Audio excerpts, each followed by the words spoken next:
How's it going, everyone? My name's Ed. I'm a client of Dave at Everything Credit.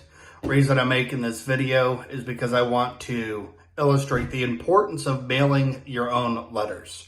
I understand not having the time or even wanting to, for that matter. What this ultimately comes down to is priorities. It's a priority for me to get results in my credit repair, and this is the best way to do it, according to Dave. So I'm simply doing it. If it's not a priority, you won't. Outside of that, the attorneys that he works with who are helping me right now need you to mail out these letters so they can make the proper connection in order to have effective results when they sue the bureaus and or the creditors. And let's be honest, you're paying for a service, just like I am, okay? And you want to get the most out of it, right? Because this does determine your financial future. I think it's fair to say if that's a priority for you, you'll do it. Outside of that, it does help. Dave's awesome. And just go with the flow. It does help quite a bit.